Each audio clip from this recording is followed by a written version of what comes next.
In one of my previous videos, we talked about the length of reign of the Roman emperors, so in this one, we are going to discuss how those reigns came to an end. We are going to tally and analyze the deaths of 174 people who held the imperial title. Those 174 are divided into three categories.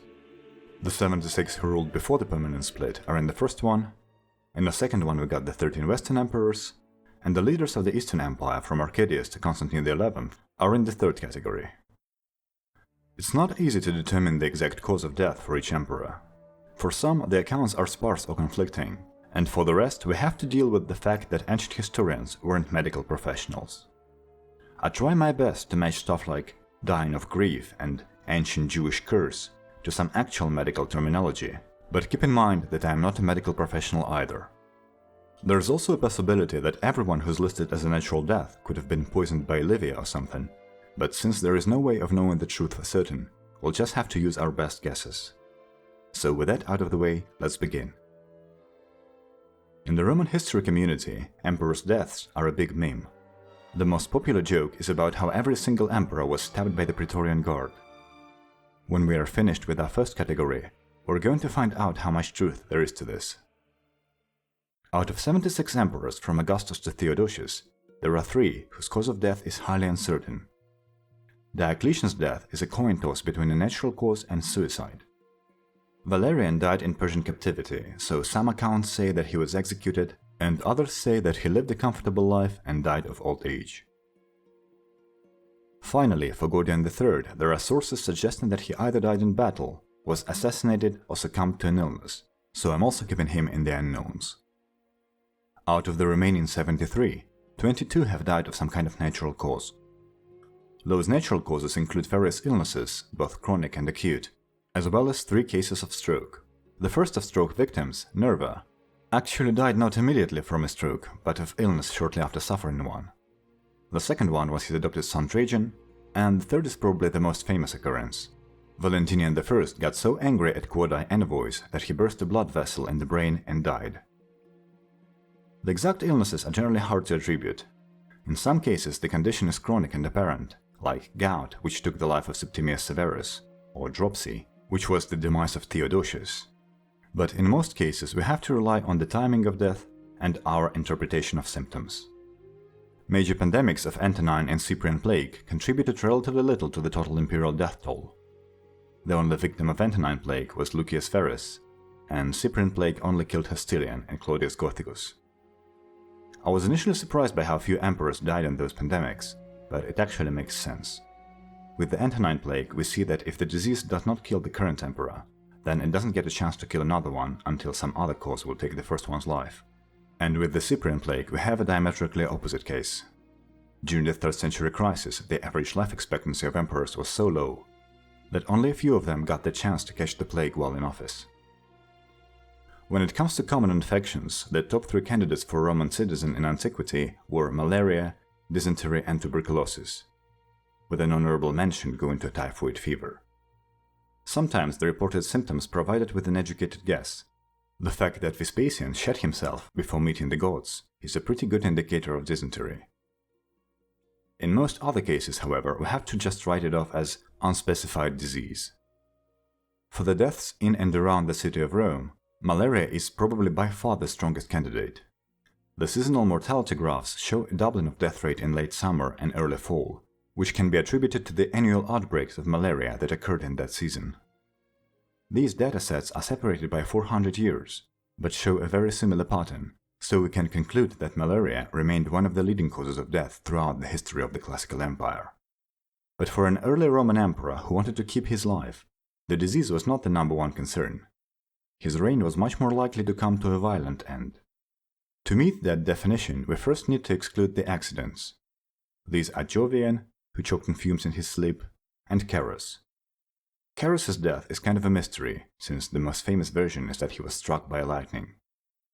This is of course highly unlikely, but it's not impossible. And we also don't have any better versions, so I am keeping with this one and classifying Carus's death as an accident. So Jupiter struck Carus with lightning because the emperor strayed too far east and crossed the predestined Roman borders on the Tigris River. It must have sucked for Carus to get killed, just because someone was always keeping tabs on his location. I bet he would have paid a lot to have his privacy protected. Unfortunately for him, Kairos lived in the 3rd century, when such technology was not available. But it is available to you. With Atlas VPN, you can hide your actual location from anyone who's snooping on your internet activity. And you can get Atlas VPN right now at a huge discount for just $83 a month, with a 30-day money-back guarantee. Atlas VPN makes all your traffic travel through an encrypted tunnel. This way, it protects you from spying, public Wi-Fi dangers, and hides your IP address and your online activities. It allows you to avoid geo-restrictions and to get better deals by taking advantage of price adjustments in different regions. It is very convenient to use. I have it both on my phone and desktop PC. And there is no limit to the amount of devices you can protect with a single subscription. It also has a great feature called Data Breach Monitor. It allows you to keep track of any data breaches related to your online accounts. If the information associated with one of your email addresses gets leaked, you will get instantly notified and can react quickly before scammers can take advantage of it. So get your deal right now by clicking the link in the description below. Now let's get back with the video. Out of remaining 49, we have 6 suicides, 7 deaths in battle, 11 executions, and 23 murders. There is some variety in every category. First, the suicides. Nero was actually killed by his secretary. This still counts as a suicide, albeit an assisted one. The next 4 suicides came during different civil wars. Out of those 4, Othos is the most honorable because he's the only one who did it out of genuine desire to stop the bloodshed, and not out of desperation. Maximian's suicide is also kind of technical because he was highly encouraged to take his life by Constantine I. The means of suicide also differ. Nero was stabbed in the stomach, Othos stabbed himself in the heart, Magnentius chose the old Roman way and fell on his sword, and the rest hanged themselves. The suicide of Valentinian II was also the last imperial suicide in all of Roman history. The reason no one else chose to do it is the adoption of Christianity, and the condemnation of suicide as mortal sin by St. Augustine. Out of the 7 battlefield deaths, Gordian II, Maxentius, and Constantine II died at the hands of fellow Romans, and Decius, his son Herennius Etruscus, Julian, and Valens died in battles with foreign enemies. Next are the executions. During civil wars, executions can be hard to distinguish from simple murders, because the assassins can claim that they acted as executioners for their victims' opponents. So, as a rule, only the cases where the loyalty of the agents was expressed before the act count as executions. The most common way of imperial execution in the classical empire was, unsurprisingly, beheading, which took 5 lives. In 4 cases, simple stabbing apparently sufficed, and the emperors of Tetrarchy brought some much-needed originality to this mundane category, with Flavius Severus, who was forced to open his veins, and Licinius, who was hanged. Alas, we come to the murders. If you thought that the executions had little variety, you are going to be disappointed even more. Out of 23 cases of imperial murders, 21 were simple stabbings. Without the poisoning of Claudius and the strangling of Commodus, we could just rename this category as stabbings. The notorious Praetorian Guard, which was of course tasked with protecting the emperors, participated in 12 of those murders. This number, combined with the possible involvement in the death of Gordian III, constitute an impressive record of betrayal, worthy of all the memes created by Roman history enthusiasts. So the emperors before Theodosius had a 29% chance to die of natural causes. Adding the Western emperors to the tally doesn't change the picture too much. We have 3 forced abdications, 2 cases of dropsy, 1 unspecified natural cause, 3 executions, and 4 murders. 4 of the Western emperors were beheaded, and 2 of them had been tortured before the death. The pretender Joannes was first dismembered and paraded through the street on a donkey by Germanic general Aspar, and Majorian was tortured in private by Ricimer. Valentinian III was clubbed to death, and Petronius Maximus is the first Roman emperor to be torn to pieces by a mob. Spoiler alert, he would not be the last. So let's now add the Eastern emperors to the tally. The first striking feature of this set is the amount of emperors who abdicated their title. 21 Eastern Roman emperors gave up the throne before dying, and 2 even did so voluntarily. This drastic change is undoubtedly the effect of Christianity. Since outright murder became more frowned upon by the society, the usurping emperors thought up more humane ways to get rid of their predecessors. In the later centuries, taking monastic vows generally became sufficient to not be seen as a threat anymore. So a lot of the deposed emperors in the late Byzantine period actually lived out their days as monks and died of natural causes. However, up until the 11th century, the unsuccessful emperors were often subjected to other measures to ensure that they remained docile. These included different kinds of mutilation, castration, and/or blinding. The primitive state of medicine and lack of disinfectants led to 5 cases when a deposed emperor died within months of the procedure. Heraclonas and Philippicus likely died to complications caused by mutilation. Michael V died few months after being castrated and blinded, and Constantine VI and Romanus Diogenes died to the wounds shortly after botched blindings. On a more cheerful note, Eastern emperors actually had a much higher survivability than their classical and Western counterparts. 66% of them died of natural causes, which is a substantial increase in comparison to 30% we saw previously. It also brings the overall survival rate to 48%, now almost as optimistic as a coin toss. The information on the natural causes of Eastern imperial deaths is very sparse. We have few confirmed cases of the usual suspects: malaria, dysentery, and tuberculosis, as well as new arrivals like epilepsy and gangrene. We also have our first cases of heart-related deaths. Emperor Alexander died of exhaustion from playing polo, which can be interpreted as a sudden cardiac arrest. Isaac II reportedly died of shock, and Michael IX died of grief. Both of these are likely to be medieval ways of describing a heart attack. Due to the lack of detailed information, however, the deadly, unspecified natural cause reigns supreme as the demise of Eastern Roman emperors. Out of 24 remaining Eastern Roman deaths, 4 were caused by an accident. 2 of them were very mundane. Theodosius II fell from a horse, and Tiberius II died of food poisoning. John II's death is a bit more interesting. He cut his hand with a poisoned arrow and died a few days after. The most memorable accident, however, is the death of Basil I.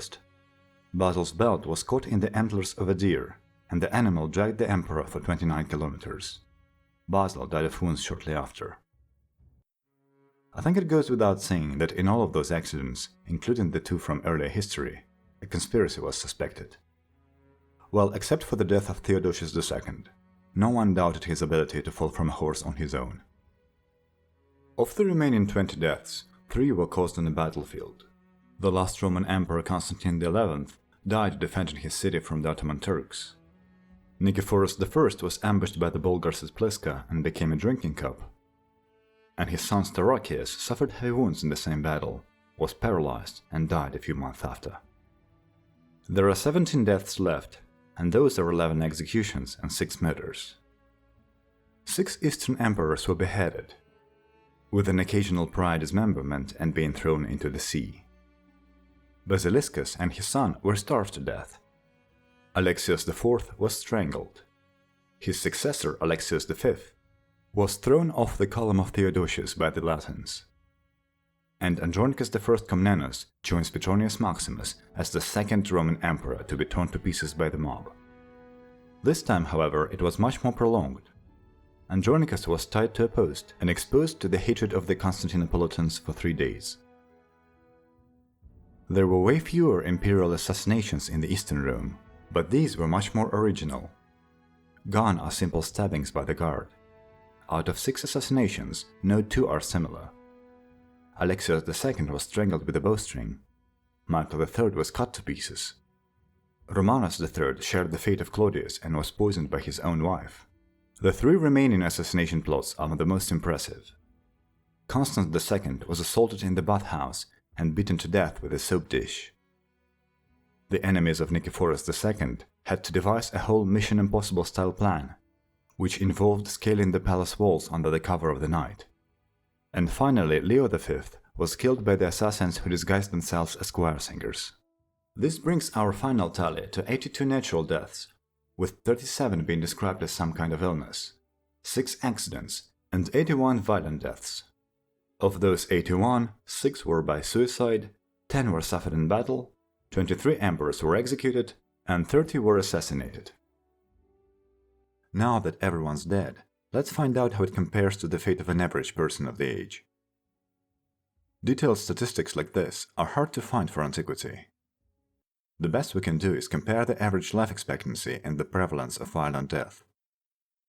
The murder rate for the emperors of antiquity is absolutely staggering.